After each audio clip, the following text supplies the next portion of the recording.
हे guys, जय Mahakal. Welcome to your channel MPRM। आशा करती हूँ कि आप सभी स्वस्थ होंगे और निरंतर अपने एग्जाम के लिए तैयारी कर रहे होंगे। हिंदी के MCQs लेकर आई हूँ। आज हमारा टॉपिक है क्रिया। तो चलिए स्टार्ट करते हैं गाइस, बिना देरी करते हुए। और यदि आप हमारे चैनल पर नए हैं तो प्लीज़ गाइस पहले चैनल सब्सक्राइब कीजिए, वीडियो को लाइक कीजिए, कमेंट कीजिए, अपने प्यारे प्यारे फ्रेंड्स के साथ शेयर कीजिए। आज का टॉपिक जिन भी एग्जाम में हिंदी आती है उन सभी के लिए ज़रूरी है, चाहे वो SSC हो, रेलवे हो, कांस्टेबल, पटवारी या फिर SI, कोई भी एग्ज़ाम हो उन सभी में यह क्वेश्चंस जरूर देखने को मिलेंगे। तो चलिए स्टार्ट करते हैं। क्रिया। किसी कार्य का करने या होने का बोध कराने वाले शब्दों को क्रिया कहा जाता है। किसी शब्द से किसी काम का करना होना पाया जाता है उसे क्रिया कहा जाता है, जैसे खाना, पढ़ना या होना। ये इत्यादि क्रिया को प्रदर्शित करती हैं। क्रिया के 3 प्रकार के शब्दों से बनती हैं। तो बनती कैसे हैं? 3 प्रकार से बनती हैं। तो बनाने वाले कौन है? गॉड। तो 3 प्रकार से ये क्रियाएं बनती हैं। पहला धातु से बनेंगी, संज्ञा से बनेंगी और विशेषण से बनेंगी। धातु से, धातु के साथ कोई प्रत्यय लगा दिया जाएगा तो बन जाएगी धातु से, जैसे पढ़ धातु है उसमें लगा दिया ना तो हो गया पढ़ना। संज्ञा, इसमें संज्ञा के साथ कुछ प्रत्यय लगा दिया, जैसे कि हाथ के साथ लगा दिया आना तो हो गया हथियाना। यह एक क्रिया है। विशेषण में कोई प्रत्यय लगा दिया, जैसे कि चिपकना विशेषण है और उसमें लगा दिया आना तो चिपकाना, यह क्रिया हो जाती है। हिंदी के अधिकांश धातु से बनती हैं क्रियाएं। धातु ना जोड़ने से क्रिया का सामान्य रूप बनता है। इसका अर्थ होता है कि सामान्य क्रिया से ना हटा देने पर जो शब्द रह जाते हैं उन्हें धातु कहते हैं। धातु प्लस ना सामान्य क्रिया हो गई और पढ़ प्लस ना यह पढ़ना हो जाएगी, जो कि सामान्य क्रिया आती है। यदि हम इसे ना या प्रत्यय हटा देते हैं तो क्या बचती है? धातु बचती है। इस प्रकार धातु का अर्थ होता है क्रिया के मूल रूप से। रचना की दृष्टि से क्रिया के भेद होते हैं। तो क्रिया के कितने भेद होते हैं? 2 भेद होते हैं। रचना की दृष्टि से क्रिया के सामान्यतः 2 भेद होते हैं। एक होती है सकर्मक क्रिया और एक होती है अकर्मक क्रिया, मतलब सकाम करेंगे अच्छा काम करेंगे। अकर्मक और सकर्मक क्रिया 2 भेद होते हैं। सकर्मक क्रिया उसे कहते हैं जिसका काम हो या उसके साथ कर्म की संभावना हो, अर्थात जिस क्रिया के व्यापार का संचालन तो कर्ता से हो पर उसका फल या प्रभाव किसी दूसरे व्यक्ति या वस्तु अर्थात कर्म पर पड़े। उदाहरण के लिए, श्याम आम खाता है तो श्याम क्या खाता है? आम खाता है। तो श्याम क्या है? करता है। खाने के साथ उसका कृत रूप से संबंध है, मतलब खा रहा है वो, तो खाने से संबंध हो गया उसका। प्रश्न होता है क्या खाता है? तो उत्तर आएगा आम खाता है, मतलब उसने खाया। क्या खाया? आम खाया। तो उसका जो क्रिया की, उसने खाने की क्रिया की, वो उसका परिणाम किस पर गया? उसके आम पर गया। तो यह श्याम के खाने का फल आम पर अर्थात कर्म पर पड़ता है, इसलिए खाना क्रिया सकर्मक क्रिया है। मतलब सकर्मक क्रिया क्या है? मतलब धीरे धीरे से सामान्य दूसरे पर पड़ रहा है कि कोई व्यक्ति है, वह कोई काम कर रहा है, उस काम का जो प्रभाव है वह किससे पड़ रहा है? क्रिया पर, मतलब दूसरी क्रिया पर पड़ेगा या फिर उसके परिणाम पर पड़ेगा, कर्म पर पड़ेगा। उसे क्या कहा जाता है? सकर्मक कहा जाता है। अब आता है अकर्मक क्रिया। जिन क्रियाओं का व्यापार या फलकर्ता पर हो, जिनका व्यापार क्या हो? फलकर्ता हो, और वे अकर्मक क्रिया कहलाती है। मतलब कोई काम कर रहा है, उसका फल किसे पड़ेगा? कर्ता पे पड़ेगा। उन्हें अकर्मक क्रियाओं का कर्म नहीं होता। क्रिया का व्यापार और फल दूसरे पर ना पड़ के स्वयं कर्ता पे पड़ता है।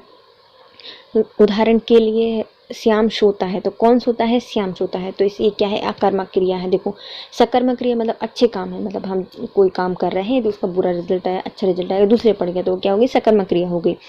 तो कोई करता है, वो काम कर रहा है, उसकी क्रिया का फल किसे पड़ रहा है? कर्म पर पड़ रहा है, तो उसे क्या कहा जाएगा? सकर्मक क्रिया कहा जाएगा। दूसरे पे पड़ रहा है तो हम कोई गलती भी है तो फिर से कर देंगे, हमें तो उसकी सजा मिली नहीं तो हम दूसरी बार कर सकते हैं, सकर्मक क्रिया हो गई। अब आती है अकर्मक क्रिया। इसमें क्या होता है? कोई क्रिया की और करता है जो है उस पर ही उस क्रिया का फल पड़ता है या फिर प्रभाव पड़ता है, तो उसे क्या कहा जाता है? अकर्मक क्रिया करता है। वो फिर से काम करेगा ही नहीं। अकर्मक क्रिया, एक बार उसने गाड़ी से गिर गया, फिर दूसरी बार वो चलाएगा ही नहीं गाड़ी, तो क्या है? अकर्मक क्रिया हो जाती है। तो जो क्रिया होती है उसके कितने भेद होते हैं? 2 होते हैं, एक सकर्मक क्रिया और एक अकर्मक क्रिया। निम्नलिखित में से कौन सी क्रिया सकर्मक क्रिया है? तो हमें बताना है हंसना, तो लिखना, दौड़ना और उठना। इसमें से जो लिखना है वह श्याम पेपर लिखता है, तो लिखता है, क्या लिखता है, पेपर लिखता है, तो पेपर पर आ गया ना उसका फल हंसना, तो श्याम हंसता है, तो कौन हंसता है, श्याम हंसता है, तो उसी पे पड़ रहा है। दौड़ता है, कौन दौड़ता है, श्याम दौड़ता है, तो श्याम पर उसका प्रभाव पड़ रहा है। उठना, श्याम उठा, तो कौन उठा है, श्याम उठा है, तो किस पे प्रभाव पड़ रहा है, श्याम पर, तो ये सब क्या हो गई, अकर्मक क्रिया हो गई। लेकिन लिखना, श्याम पेपर पर लिखता है, तो ये क्या है, सकर्मक क्रिया हो गई। जिस क्रिया के साथ कर्म हो या कर्म के होने की संभावना हो, मतलब कोई काम कर रहा है या होने की संभावना है, तथा जिस कर्म के व्यापार का फल कर्म पर पड़ता है, तो इसका कोई भी प्रभाव है वो किस पर पड़ता है, कर्म पर पड़ता है, वहाँ सकर्मक क्रिया होती है। उपयुक्त में से जो लिखना है वह एक सकर्मक क्रिया है, क्योंकि इस क्रिया के साथ कर्म के होने की संभावना प्रकट हो रही है। जैसे वो कोई काम कर रहा है, जैसे राम पत्र लिख रहा है, तो क्या लिख रहा है, पत्र लिखता है, तो लिखता क्रिया है और उसका जो कर्म है वो क्या है, पत्र। निम्नलिखित में से सकर्मक क्रियाएं छांटिए। चलना, श्याम चलता है, अकर्मक क्रिया है। सोना, ये भी अकर्मक क्रिया है, श्याम सोता है, ये सोना। मुस्कुराना, श्याम मुस्कुरा रहा है, तो क्या कौन मुस्कुरा रहा है, श्याम, तो करता पड़ रहा है। लिखना, फिर से पत्र लिखना, ये क्या हो जाएगी, सकर्मक क्रिया हो जाएगी। उपयुक्त में से लिखना सकर्मक क्रिया है। शेष शब्द जैसे कि चलना, सोना, मुस्कुराना, यह अकर्मक क्रिया है।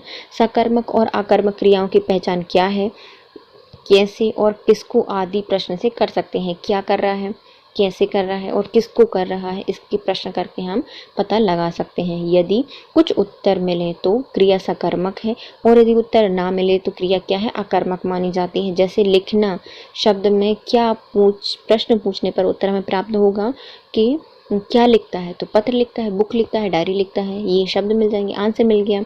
निम्नलिखित में से हम इनके उत्तर भी, यदि नहीं मिलता तो वो अकर्मक क्रिया हो जाएगी। तो सकर्मक क्रिया ऐसी क्रिया जिनका कर्म हो और कर्म होने की संभावना हो, सकर्मक क्रिया होती है। अकर्मक क्रियाएं जिन क्रियाओं का व्यापार या परिणाम कर्ता पर ही पड़ता हो, उन्हें अकर्मक क्रियाएं कहा जाता है। यदि मुड़ना अकर्मक क्रिया है तो इसकी सकर्मक क्रिया क्या होगी, तो अकर्मक क्रिया है मुड़ना, श्याम मुड़ता है, तो ये क्या हो गई, अकर्मक क्रिया हो गई। इसको सकर्मक बनाना है तो इसका होगा मोड़ना, श्याम गाड़ी मोड़ता है, तो ये क्या हो जाएगी, मोड़ना, यह सकर्मक क्रिया हो जाएगी। नीचे दिए गए शब्द में मोड़ना अकर्मक क्रिया है, जबकि इसका सकर्मक बन जाएगा मोड़ना। शेष शब्द में मूड संज्ञा है और मुड़ जाना संयुक्त क्रिया है, और मुड़वाना यह प्रेरणार्थक क्रिया है। मुड़वाना प्रेरणार्थक क्रिया है, संयुक्त क्रिया है मुड़ जाना, और मूड यह एक संज्ञा है। मूल अकर्मक धातु के साथ प्रत्यय जोड़कर बनाई गई क्रिया धातु क्या कहलाते हैं, तो जो मूल आकर्मक धातु होती है उसके साथ हम कोई प्रत्यय जोड़ देते हैं तो जो हमें क्रिया धातु प्राप्त होती है उन्हें कहा जाता है साधित सकर्मक धातु। क्या कहा जाता है, साधित सकर्मक धातु। क्रिया के मूल रूप को धातु कहते हैं। धातुएं आकर्मक एवं सकर्मक दो प्रकार की होती हैं। मूल आकर्मक धातु में प्रत्यय जोड़कर सकर्मक और प्रेरणार्थक धातु बनाई जाती हैं। विकल्प में साधिक सकर्मक धातु दिया गया है और उत्तर में यह विकल्प सर्वाधिक प्रयुक्त होगा। इसके अतिरिक्त दो या अधिक धातुओं के संयोग से जो धातु बनती है उसे संयुक्त धातु कहा जाता है। जैसे रोने लगा, हंस चुका, पहुंच गया आदि, ये क्या है, संयुक्त क्रियाएं हैं। दो या दो से अधिक धातुओं को जोड़ने पर जो बनती है उसे एक संयुक्त धातु कहा जाता है। जिन धातुओं के संपादन में दो कर्मों की आवश्यकता होती है उन्हें द्विकर्मक धातु कहा जाता है। जैसे कि मैं लड़के को वेद पढ़ाता हूँ, तो इसमें क्या हो गया, द्विकर्मक क्रिया, दो काम हो गए ना। यह लड़का और वेद दो अलग अलग कर्म हैं, अतः पढ़ाता हूँ द्विकर्मक क्रिया है। अब आती है निम्नलिखित में से किस वाक्य में सकर्मक क्रिया है, तो राम दौड़ा, कौन दौड़ा, राम दौड़ा, तो ये तो क्या हो जाएगी, अकर्मक क्रिया हो जाएगी। मैं रुक गया, उसने कार बेच दी, उसने क्या बेच दी, कार बेच दी, तो ये हो जाएगी सकर्मक क्रिया। उसने कार बेच दी, इसमें सकर्मक क्रिया स्पष्ट होती है। अन्य वाक्यों में जैसे कि राम दौड़ा, मैं रुक गया, खिलौना टूट गया, ये सब अकर्मक क्रिया हैं। बालक इस पुस्तकालय में पढ़ रहा है, वाक्य में डैश क्रिया है तो बालक इस पुस्तकालय में पढ़ रहा है, तो इसमें है सकर्मक क्रिया। कहाँ पढ़ रहा है? तो पुस्तकालय में पढ़ रहा है, सकर्मक क्रिया है। बालक इस पुस्तकालय में पढ़ रहा है, वाक्य में सकर्मक क्रिया है। ये क्रियाएं जिनको करने में कर्म की आवश्यकता होती है, अतः जिन क्रियाओं का असर सीधे कर्म पर पड़ता है उन्हें सकर्मक क्रियाएं कहते हैं। जैसे राम फल खाता है, क्या खाता है? फल खाता है। कौन खाता है? राम खाता है। ये सब सकर्मक क्रिया हो गई। मतलब किसे पड़ रहा है? फर्क या प्रभाव कैसे पड़ रहा है? कर्म पर। अंकित टीवी देख रहा है, क्या देख रहा है? टीवी दिख रहा है, तो ये भी सकर्मक क्रिया है। पढ़ना क्रिया का संपादन किया, कर्म पुस्तक पत्र आदि के संभव नहीं है, अतः पढ़ना सकर्मक क्रिया है। तो बालक इस पुस्तकालय में पढ़ रहा है, ये क्या है? सकर्मक क्रिया है। यदि उजाड़ना अकर्मक क्रिया है तो इसकी सकर्मक क्रिया क्या बनेगी? तो उजाड़ना, क्या उजाड़ दिया? खेत उजाड़ दिया। राम उजड़ना, राम उजड़ गया, खेत उजड़ गया। क्या उजड़ गया? खेत। तो खेत खुद कर्म है, तो इसका हमें क्या बनाना है? सकर्मक बनाना है। तो उजाड़ना, राम ने खेत उजाड़ दिया, उजाड़ना, उजाड़ना। यदि उजड़ना एक अकर्मक क्रिया है तो इसकी सकर्मक क्रिया क्या बनेगी? तो घोंसला उजड़ गया, यह अकर्मक क्रिया है। क्या उजड़ गया? घोंसला। तो इसमें कर्ता कौन है? मतलब जो भी है वह है घोंसला है खुद। तो ये सब आकर्मक क्रिया हो गई। दिनेश ने पक्षियों के घोंसले को उजाड़ दिया, तो किसको उजाड़ दिया? पक्षियों के घोंसले को उजाड़ दिया। किसने? दिनेश ने। तो ये सकर्मक क्रिया है। मोहन पिताजी को पत्र लिख रहा है, वाक्य में क्रिया का डैश भी प्रयुक्त होता है, रिक्त स्थान के लिए उचित विकल्प बताइए। तो मोहन पिताजी को क्या लिख रहा है? पत्र लिख रहा है, तो सकर्मक क्रिया है। सकर्मक क्रियाएं उसे कहते हैं जिनका कर्म हो और इनके साथ कर्म होने की संभावना हो, सकर्मक क्रिया है। और प्रभाव भी किसे पड़ता है? दूसरे सकर्मक या कर्म पर पड़ता है। मोहन पत्र लिख रहा है, क्या लिख रहा है? पत्र लिख रहा है, तो सकर्मक क्रिया है। भारत कहाँ से कहाँ आ गया, भारत कहाँ से कहाँ आ गया, तो आ गया में जो रेखांकित चित्र है इसमें अंकित की गई क्रिया कौन सी हो गई? तो आ गया। तो ये दो है, तो इसमें हो जाएगी यह संयुक्त क्रिया है। जब कोई क्रिया दो क्रियाओं के संयुक्त से बनती है तो उसे संयुक्त क्रिया कहते हैं। उदाहरण के लिए भारत कहाँ से कहाँ आ गया, इसमें दो क्रियाएं हैं, जैसे आ और गया। चिड़िया उड़ा करती है, तो उड़ा और करती है, इसमें भी दो क्रियाएं हैं, जैसे उड़ा और करती है। पढ़ रहा था, इसमें कौन सी क्रिया है? तो वह पढ़ रहा था, दो क्रिया है, संयुक्त क्रियाएं हैं। पढ़ रहा है, इसमें संयुक्त क्रिया है। जब कोई क्रिया को क्रियाओं के संयोग से निर्मित हो तो उसे संयुक्त क्रिया कहते हैं। जैसे यह खाने लगा, वह पेड़ से कूद पड़ा, तो कूद और पड़ा ये संयुक्त क्रिया है।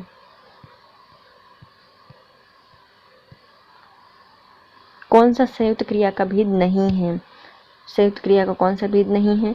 अवकाश बोधक, निश्चय बोधक, नित्यता बोधक और नाम बोधक। जो नाम बोधक है वह एक संयुक्त क्रिया का भेद नहीं है, जबकि नाम बोधक संयुक्त क्रिया का भेद नहीं होता। अतः अवकाश बोधक, निश्चय बोधक और नित्यता बोधक यह संयुक्त क्रिया के भेद हैं। राम सो रहा है, इस वाक्य में कौन सी क्रिया है? तो राम जो है वह क्या कर रहा है? सो रहा है, तो संयुक्त क्रिया है, दो क्रियाएं हैं। और इसमें से क्रिया का तो ऑप्शन ही नहीं है, तो इसमें है आकर्मक क्रिया। क्या कर रहा है? सो रहा है। प्रभाव किससे पड़ रहा है? कर्ता पे पड़ रहा है। राम सो रहा है वाक्य में आकर्मक क्रिया है। जिस क्रिया का फल कर्ता पर ही पड़ता है उसे आकर्मक क्रिया कहते हैं, वह क्रिया आकर्मक कहलाती है। इस कार्य या क्रिया में कार्य का अभाव होता है। राम सो रहा है, तो राम क्या है? कर्ता है, और क्रिया का प्रभाव क्या है? सो रहा है कौन? राम। मीरा जोर से हंसी, इस वाक्य में किस क्रिया का समुच्चय उदाहरण है? जोर से हंसी। कौन हंसी? मीरा, तो ये भी क्या है? अकर्मक क्रिया है। मीरा जोर से हंसी, इस वाक्य में अकर्मक क्रिया का समुच्चय उदाहरण है ऐसी क्रिया जिनका प्रभाव कर्ता पर पड़े तथा उनके संपादन हेतु कर्म की आवश्यकता न हो, अकर्मक क्रियाएं कहलाती हैं। यहाँ हंसने का प्रभाव केवल मीरा पर या कर्ता पर पड़ रहा है, इसलिए यह अकर्मक क्रिया है। निम्नलिखित में से किस वाक्य में आकर्मक क्रिया होती है? तो पानी बरस रहा है, पानी बरस रहा है, कौन बरस रहा है? पानी। कर्ता पर भी इसका प्रभाव पड़ रहा है, आकर्मक क्रिया हो जाएगी। पहले ये ऑप्शन सही है। मैं गेहूं पिसवाता हूँ, तो क्या करता हूँ? किसको पिसवाता हूँ? गेहूं को पिसवाता हूँ, तो ये सकर्मक क्रिया है। राम निबंध लिखता है, क्या लिखता है? निबंध लिखता है, तो प्रभाव किस पर? कर्म पर, तो यह सकर्मक क्रिया। राम मोहन को रुला रहा है, किसको रुला रहा है? मोहन को, तो ये भी सकर्मक क्रिया है। जिस क्रिया के व्यापार का फल कर्ता पर पड़ता है उस या कर्म साथ में नहीं होता तो उसे आकर्मक क्रिया कहते हैं। अतः पानी बरस रहा है में आकर्मक क्रियाएं हैं। निम्नलिखित में से किसमें आकर्मक क्रिया प्रयुक्त की गई है? शिशु सो रहा है, इसमें कौन सी क्रिया है? तो इसमें है आकर्मक क्रिया। पहले क्वेश्चन यही है। शिशु सो रहा है, इसमें आकर्मक क्रिया है।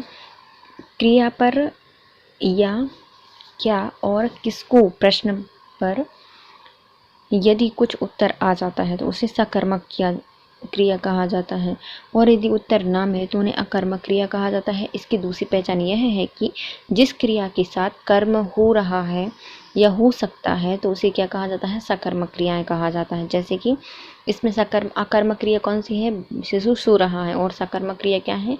बच्चे खेल रहा है, छात्र पढ़ रहा है और छात्रा लिख रही है।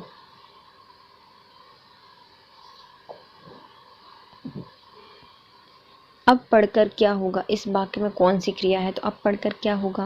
ये तो भैया निकल गई क्रिया, तो पूर्वकालिक क्रिया का भेद हो रहा है। अब पढ़कर क्या होगा, इसमें कौन सी क्रिया दिख रही है? पूर्वकालिक क्रिया। अब पढ़कर क्या होगा पूर्वकालिक क्रिया है जब कर्ता एक क्रिया समाप्त कर दूसरी क्रिया प्रारंभ करता है, मतलब एक क्रिया को समाप्त करने के बाद दूसरी क्रिया समाप्त करता है या प्रारंभ करता है, तब पहली क्रिया पूर्वकालिक क्रिया होती है। जैसे उसने नहाकर भोजन किया, तो नहाकर पहले नहा लिया फिर भोजन किया, तो ये क्या है? पूर्वकालिक क्रिया है, क्योंकि इसमें नहाने की क्रिया की समाप्ति के बाद या साथ ही भोजन करने की प्रक्रिया का बोध होता है, तो इसे क्या कहा जाता है? पूर्वकालिक क्रिया कहा जाता है। दो प्राणियों और वस्तुओं के बीच तुलना की जाती है तो क्रिया किस रूप में दिखाई देती है? जब कोई दो वस्तु या फिर दो प्राणियों के बीच में तुलना की जाती है तो कौन सी क्रिया का रूप दिखाई देगा? तो इसमें दिखाई देगा उत्तरावस्था। कौन सी? कंपैरेटिव डिग्री, जिसको उत्तरावस्था कहा जाता है। तुलना की दशा में क्रिया अपनी मौलिक अवस्था में रहती है। जब हम किसी की तुलना करते हैं तो हमारी जो क्रिया है वो कैसी रहती है? मौलिक अवस्था में रहती है। जैसे सुरेश महेश की अपेक्षा सुखी है। प्रश्न विकल्प में दिए गए प्रकार विशेषण की हैं, ना कि क्रिया की। इसका विवरण निम्न प्रकार हो सकता है। विशेषण की तीन अवस्थाएं होती हैं। कितनी होती है? विशेषण की तीन अवस्थाएं होती हैं। पहली होती है मूलावस्था, दूसरी होती है उत्तरावस्था, तीसरी होती है उत्तमावस्था। मूलावस्था, इसमें विशेषण का सामान्य प्रयोग होता है। कैसे होता है? जो हमारे विशेषण है उसका हम सामान्य प्रयोग करते हैं। यहाँ किसी के साथ तुलना नहीं की जाती। जैसे कि राम सुंदर है, राम सुशील है, तो ये सब क्या है? उसकी विशेषताएं हैं। विशेषण का सामान्य तरीके से प्रयोग किया जा रहा है। राम एक वीर बालक है, राम क्या है? एक वीर बालक है, मतलब उसकी विशेषता बताई जा रही है। सीता एक सुंदर कन्या है, तो उसकी विशेषता है। तो इसमें मूल अवस्था रहेगी, इसमें कोई चेंजेस नहीं होते, सब उसका विशेषण ही उपयोग किया जाता है। अब आती है उत्तरावस्था। इसमें दो व्यक्ति या वस्तुओं की तुलना करके किसी एक की न्यूनतम या फिर अधिकता बताई जाती है, तो उसे क्या कहा जाता है? उत्तरावस्था कहा जाता है। तो हम दो वस्तुओं की या दो व्यक्तियों की तुलना करते हैं, इसमें एक को हम उच्च बताते हैं, एक को निम्न बताते हैं। इसमें क्या होता है? राम श्याम से अधिक सुंदर है, तो श्याम से मतलब श्याम कम सुंदर होगा, तो श्याम से अधिक सुंदर है, यह उत्तरावस्था हो जाती है। तीसरा आता है उत्तमावस्था। इसमें दो व्यक्ति से अधिक वस्तु या व्यक्तियों की तुलना की जाती है और इसमें एक की अन्य सभी वस्तुओं या व्यक्तियों से न्यूनता या अधिकता बताई जाती है, तो उसे क्या कहा जाता है? उत्तम अवस्था कहा जाता है। मतलब कोई एक व्यक्ति को हम सब में उत्तम या फिर सबसे निम्न बता देते हैं, तो उसे कहा जाता है उत्तम अवस्था। जैसे कि राम सबसे वीर है, पहला आता है राम वीर है, तो ये क्या हो जाएगी? हमारी मूल अवस्था। राम श्याम से वीर है, तो इसमें आता है हमारा कंपैरिजन, तो उत्तर अवस्था। फिर आती है श्याम सबसे वीर है या राम सबसे वीर है, तो वो इसमें क्या आ जाएगी? उत्तम अवस्था, मतलब वो उत्तम है, सर्वोत्तम है। अभिषेक कक्षा में सबसे सुंदर है, तो कक्षा में सबसे तुलना कर दी ना, सबसे सुंदर है, तो ये हो जाती है उत्तमावस्था, उत्तम है। क्रिया के मूल के रूप कितने होते हैं? तो क्रिया मूल के रूप को कहा जाता है धातु। क्या कहा जाता है? धातु कहा जाता है।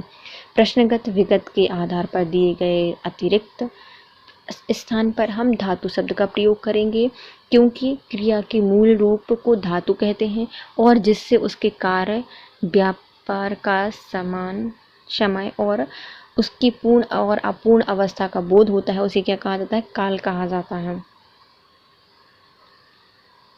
यदि हम किसी कार्य, जिससे हमें किसी कार्य, व्यापार का समय, उसकी पूर्ण और अपूर्ण अवस्था का बोध होता है, उसे क्या कहा जाता है? काल कहा जाता है। जबकि जो किसी से क्रिया का बोध होता है उसे क्रिया कहा जाता है। काम करने का बोध होता है क्रिया कहा जाता है। और क्रिया का मूल रूप क्या होता है? धातु होती है। धातु किसे कहा जाता है? तो क्रिया के मूल रूप को कहा जाता है धातु। धातु क्रिया का मूल रूप होता है। क्रियापद के उस अंश को धातु कहते हैं जो किसी क्रिया के प्रायः सभी रूपों में पाया जाता है, उसे धातु कहते हैं। क्रिया के मूल रूप को क्या कहते हैं? तो क्रिया के मूल रूप को कहा जाता है धातु। क्रिया का मूल रूप होता है धातु और धातु क्रियापद के उस अंश को कहते हैं जो किसी क्रिया के प्रायः सभी रूपों में पाया जाता है। क्रिया का मूल रूप क्या होता है? तो क्रिया का मूल रूप होता है धातु। ये क्या होता है? मूलांश होता है धातु क्रिया का। इसलिए क्रिया के सभी रूपों में धातु उपस्थित होती है। जैसे चलना क्रिया है, चल एक धातु है। पढ़ना एक क्रिया है और पढ़ धातु है। क्रिया का मूल रूप धातु। धातु कहते हैं क्रिया के मूल रूप को। चूड़ी अच्छी थी, इसमें कौन सी क्रिया है? तो चूड़ी कैसी थी? अच्छी थी। इसमें योजक क्रिया है। कौन सी क्रिया है? योजक क्रिया है। प्रेरणार्थक क्रिया, गिरना, बोलना, कहना और सुनना। इसमें से प्रेरणार्थक क्रिया कौन सी है? तो सुनना एक प्रेरणार्थक क्रिया है। जब कर्ता किसी कार्य को स्वयं ना करके किसी दूसरे को कार्य कराने की प्रेरणा दे तो उस क्रिया को प्रेरणार्थक क्रिया कहा जाता है। जैसे कि गिरना खुद कर रहा है, बोलना खुद बोल रहा है, कहना खुद कह रहा है। जबकि सुनाना तो किसी और को सुना रहा है, तो वह क्रिया कार्य को स्वयं नहीं कर रहा बल्कि किसी दूसरे को कार्य करने की प्रेरणा दे, तो उस क्रिया को क्या कहा जाता है? प्रेरणार्थक क्रिया कहा जाता है। इस प्रकार की क्रिया आकर्मक और सकर्मक दोनों क्रियाओं से बनी होती हैं। जैसे इसमें धातु आना जोड़ने से प्रथम प्रेरणार्थक और वाना जोड़ने पर द्वितीयक प्रेरणार्थक रूप बन जाती है। तो आना, थोड़ा आना, तो एक को बुलाएंगे तो प्रथम प्रेरणार्थक क्रिया। बाना तो दो लोगों को बुला लेंगे, भैया तुम भी आ जाओ बाना, तो इसमें दो ही प्रेरणार्थक रूप बनते हैं। मूल धातु हो जाएगी कर, तो प्रेरणार्थक हो जाएगी कराना। दूसरी हो जाएगी करवाना, हम दूसरा व्यक्ति भी दूसरे से करवा रहा है तो करवाना। सुन, सुनाना प्रथम प्रेरणार्थक हो जाएगी और सुनवाना इसको द्वितीय प्रेरणार्थक शब्द हो जाएगा। खा, खिलाना प्रथम प्रेरणार्थक आना और बाना जोड़ने पर तो खिलवाना द्वितीय प्रेरणार्थक रूप हो जाएगा। माँ ने पिताजी से सामान मंगवाया। किससे मंगाया? पिताजी से मंगवाया। मंगवाया प्रेरणार्थक क्रिया है। माँ ने पिताजी से सामान मंगवाया, यहाँ पर प्रेरणार्थक क्रिया का रूप प्रयुक्त होता है। जब कर्ता स्वयं क्रिया का संपादन ना करके किसी अन्य के द्वारा उसे पूर्ण कराता है तो ऐसी क्रिया को प्रेरणार्थक क्रिया कहा जाता है।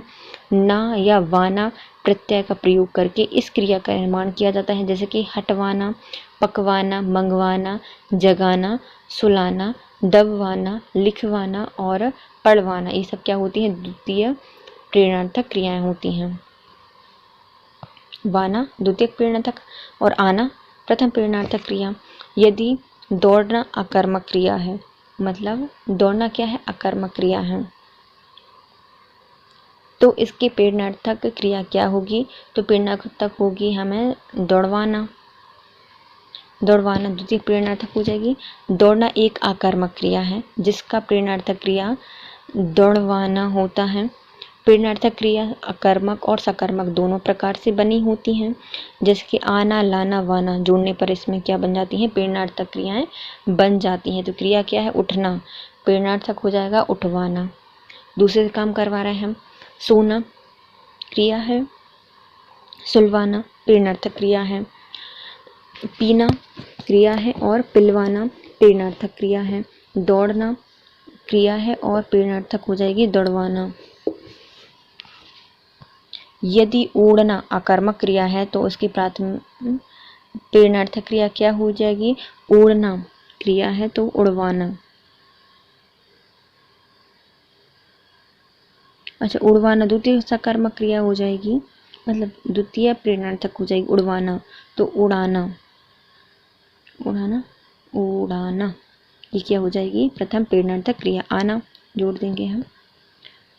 ओढ़ना आकर्मक क्रिया है, इसमें आना जोड़ देंगे तो उड़ाना प्रथम प्रेरणार्थक हो जाएगी, और वाना जोड़ने पर द्वितीय प्रेरणार्थक क्रिया बन जाएगी तो उड़वाना।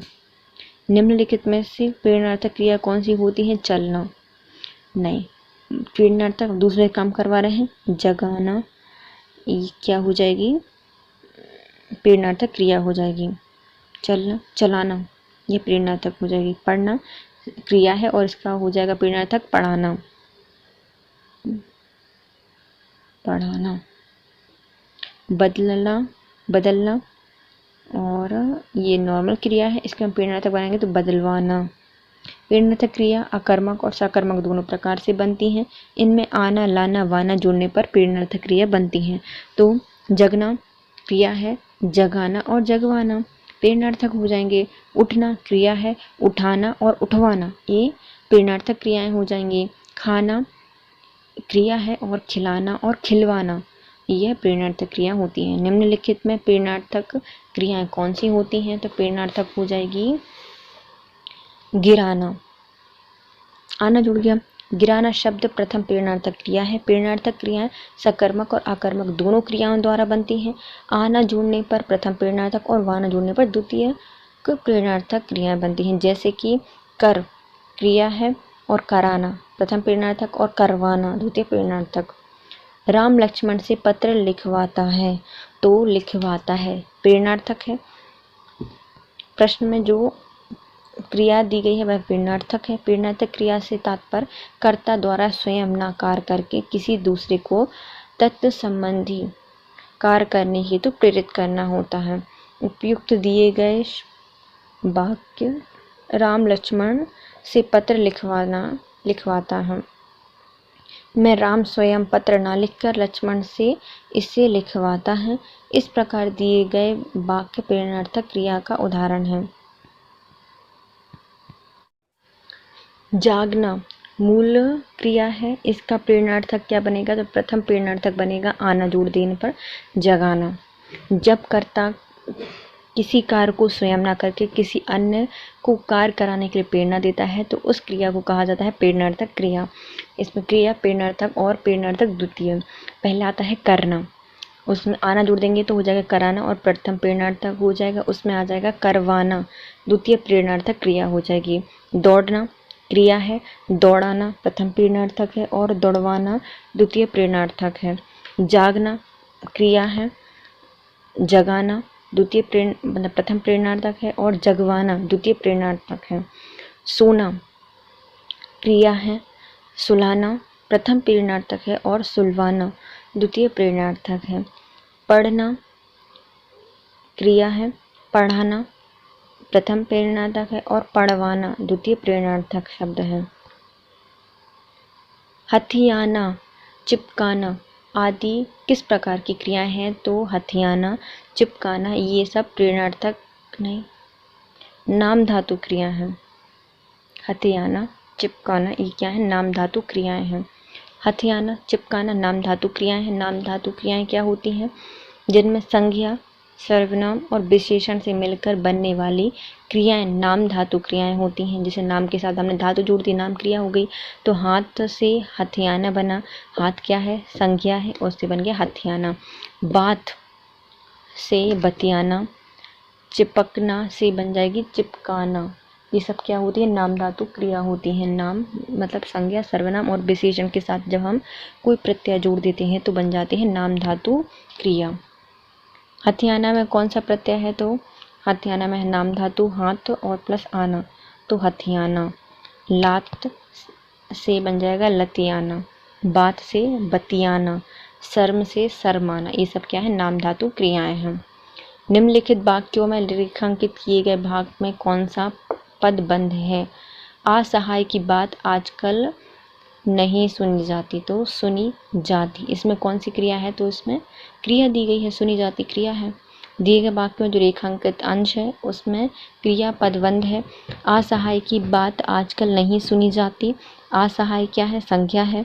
की एक कारक है, बात भी संज्ञा है, आजकल अव्यय है, नहीं निषेधवाचक है और सुनी जाती यह क्रिया पदबंध है।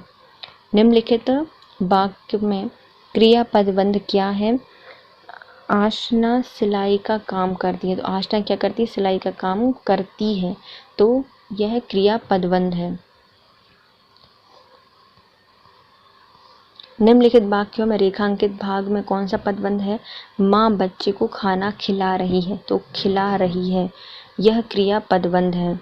दिए गए वाक्य में खिलाना क्या है? क्रिया पदबंध। पक्षी आकाश में उड़ रहे हैं, तो क्रिया पदबंध उड़ रहे हैं। किसी कार्य को करने या होने का बोध कराने वाले शब्द को क्रिया कहा जाता है। किसी कार्य को कराने या होने का बोध कराने वाले शब्द को क्रिया कहते हैं। जैसे पढ़ना, लिखना, खाना, पीना इत्यादि क्रिया का मूल धातु है। मूल धातु में प्रत्यय का योग से क्रिया का निर्माण किया जाता है, जबकि क्रिया के उस रूपांतरण को काल कहते हैं जिससे उस कार्य व्यापार का पूर्ण या अपूर्ण होने का बोध होता है। सर्वनाम संज्ञा की विशेषता बताने वाले शब्दों को विशेषण कहा जाता है। कर्म के आधार पर क्रिया के भेद होते हैं दो। कर्म के आधार पर क्रिया के दो भेद होते हैं। पहला होता है सकर्मक क्रिया और दूसरी होती है अकर्मक क्रिया। सकर्मक क्रिया उसे कहते हैं जिसका कर्म हो, जिसके साथ कर्म की संभावना हो। अकर्मक क्रिया उसे कहते हैं जिनकी क्रिया का प्रभाव कर्ता पर पड़ता हो, तो वे अकर्मक क्रिया होती हैं। जैसे श्याम आम खाता है, इस वाक्य में श्याम करता है क्योंकि खाने का काम कौन कर रहा है? श्याम करता है, अतः सकर्मक क्रिया होगी। अकर्मक का एक उदाहरण होगा राम हंसता है, हंसता कौन है? राम हंसता है, तो यह अकर्मक क्रिया है। राम ने खाना खाया, मैं खाया होगा, मैं कौन सी क्रिया है? तो ये क्या है? होगा, संदिग्ध भूत है, भूत। राम ने खाना खाया होगा, इसमें खाया होगा क्या है? एक संदिग्ध भूत है, संभावना है कि खाया होगा शायद, है ना। और भूत में भविष्य काल तो है नहीं, है वर्तमान नहीं, भूतकाल में खाया होगा। सड़कें चौड़ी बनाई गई, इसमें चौड़ी क्या है? तो चौड़ी है पूरक, क्या है? पूरक है। सड़कें चौड़ी बनाई गई, इसमें चौड़ी पूरक शब्द है। चौड़ी शब्द एक ऐसे शब्द होते हैं जो वाक्य में प्रयुक्त होकर वाक्य के अर्थ को पूर्णतः प्रदान करते हैं। जो वाक्य में प्रयुक्त होकर वाक्य के अर्थ को पूर्णतः प्रदान करते हैं उन्हें क्या कहा जाता है? पूरक कहा जाता है। मतलब इनके बिना शब्द क्या हो जाएगा? अपन देखो, सड़कें बनाई गई हैं, अच्छी बनाई गई है, तो हम चौड़ी क्या है? एक पूरक है जिसको हम शब्द में या फिर पूरे वाक्य में लगा कर क्या कर सकते हैं? उसे पूर्णतः प्रदान करते हैं। जिन शब्दों में किसी कार्य का होना या करना व्यक्त होता है उसे क्रिया कहा जाता है। इन्हीं को वाक्य में मुख्य क्रिया भी कहा जाता है। जैसे रोना, खाना, पढ़ना, ये सब क्या है? मुख्य क्रियाएं हैं। जिन क्रिया में आज्ञा या फिर आदेश का बोध होता है उन्हें क्या कहा जाता है? आज्ञा या फिर आदेश का बोध होता है उन्हें कहा जाता है विधि। क्या कहा जाता है? विधि। जिन क्रियाओं से आशा मतलब आज्ञा या फिर आदेश का बोध होता है उस क्रिया को कहा जाता है विधि।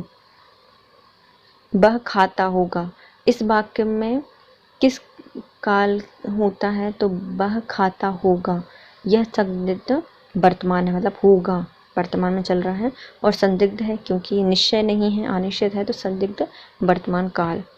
वह खाता होगा, इस बात में संदिग्ध वर्तमान काल है। जिस काल में क्रिया से कार्य करने और कराने में संदेह प्रकट होता है उसे संदिग्ध वर्तमान काल कहा जाता है। साथ शब्द का निम्नलिखित में से किस धातु में प्रयोग नहीं किया जाता? साथ का किस में प्रयोग नहीं करते? तो सर्वनाम में नहीं करते, बल्कि क्रिया विशेषण में कर सकते हैं, समुच्चय बोधक में कर सकते हैं और संबंध बोधक में करते हैं। साथ शब्द का प्रयोग सर्वनाम में नहीं किया जा सकता, क्योंकि सर्वनाम शब्द सदैव संज्ञा के बदले प्रयुक्त होते हैं, किसी और के बदले प्रयोग नहीं किए जाते। कुछ शब्द का निम्नलिखित में से किस रूप में प्रयोग नहीं किया जा सकता? तो कुछ, ये सब क्या है? संज्ञा हो सकती है, क्रिया विशेषण हो सकता है, विशेषण हो सकता है लेकिन कभी क्रिया नहीं होती। कुछ करता है तो करना एक क्रिया है, बल्कि कुछ, तो ये तो उसकी संज्ञा हो गई, फिर विशेषण हो गया। कुछ करने की विशेषता कुछ। कुछ शब्द का प्रयोग क्रिया के रूप में नहीं किया जा सकता, बल्कि हम इसको संज्ञा में, क्रिया विशेषण में और विशेषण के रूप में इसका प्रयोग कर सकते हैं। निम्नलिखित वाक्यों में से क्रिया विशेषण युक्त शब्द कौन सा हो गया? तो किस क्रिया विशेषण कौन सी है? मैं कल नहीं आऊँगा, तो नहीं जाऊँगा या आऊँगा। ये फूल सुंदर हैं। लड़का रोते रोते घर पहुंचा, तो कैसे घर पहुंचा? रोते रोते। इसमें क्या है? क्रिया विशेषण, क्रिया की भी विशेषता बता रहा है। आज शाम को मत आना, इसमें काल है। दिए गए विकल्प में सी सही है। लड़का रोते रोते घर पहुंचा, इसमें क्रिया विशेषण रोते रोते है, जबकि तीनों वाक्यों में कोई भी क्रिया विशेषण नहीं है। इसके साथ वीडियो होता है complete. If you like my video please share, subscribe and comment. Thank you so much. Have a nice day.